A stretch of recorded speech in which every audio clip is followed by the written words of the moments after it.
Si je devais résumer tout le droit des étrangers en une seule phrase, ce serait « Prouve ta situation et ta situation te donne ton droit ». Aujourd'hui, je te donne la base qui va t'aider pour toute la saison. Dans cet épisode, on pose le fondement. Comment pose l'administration? Qu'est-ce qu'un dossier solide? Comment fonctionne vraiment le droit au séjour? Sans ça, tu peux rien comprendre au reste. Donc, on commence par ce qui compte le plus. Bienvenue dans Séjour Mode d'Emploi, le podcast qui facilite ta compréhension en droit des étrangers. Je suis Aurore, juriste en droit des étrangers et aussi créatrice de la page Instagram, TikTok, YouTube, mon amie la juriste. Ici, je t'explique le droit des étrangers avec des mots simples pour que tu puisses reprendre le contrôle sur tes démarches sans stress, sans jargon et surtout avec des bases solides. Aujourd'hui, on va voir 4 choses essentielles. La première, ça va être la logique réelle du droit des étrangers qui est simple mais qui est souvent mal comprise. La deuxième, ce sont les piliers qui déterminent tout. Je vais vous en parler plus en détail, évidemment. La troisième, c'est comment l'administration lit un dossier et ce qu'elle ne regarde pas. La quatrième, le principe clé. Pourquoi certaines personnes obtiennent un titre et d'autres non. C'est parti. Alors, le droit des étrangers, c'est un système simple mais pas intuitif. C'est vrai que ça paraît compliqué parce que, en fait, le droit des étrangers repose sur une seule logique.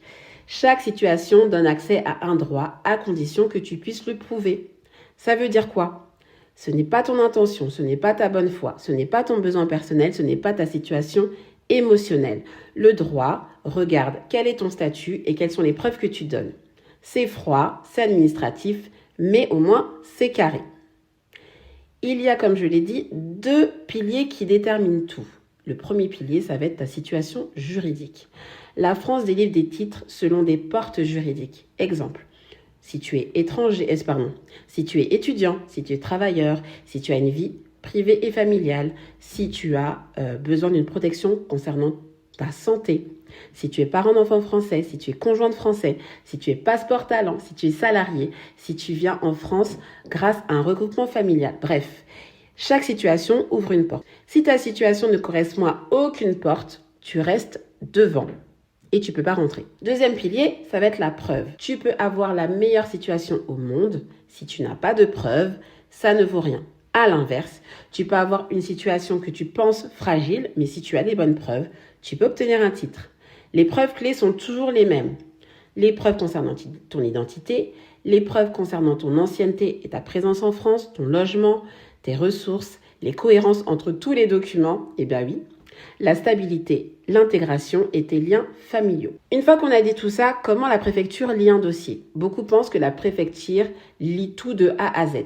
En vérité, elle va lire que ce qui l'intéresse, que ce qui correspond au statut que tu demandes. Elle va regarder ton identité, ta présence en France, le type de demande que tu vas déposer, si tu entres via la porte juridique dont je t'ai parlé tout à l'heure, et si tes preuves tiennent la route. Elle va pas regarder tes états d'âme, ta bonne volonté, ta petite histoire, ton parcours personnel. Si tu as essayé, si tu connais quelqu'un, ça, ce n'est pas son problème. Elle va regarder si ce que tu as donné prouve ce que tu dis. Maintenant, évidemment, il y a plusieurs situations juridiques, ou en tout cas, il y a plusieurs situations qui veulent rentrer dans la même case juridique. Et c'est pour ça qu'il y a pour des personnes qui vont obtenir leur titre et d'autres qui ne vont pas obtenir leur titre. Pourquoi? Parce que par exemple, il y a une personne qui va avoir un dossier cohérent et l'autre non. Il y a une personne qui va avoir des preuves mensuelles et donc des preuves récurrentes et l'autre non.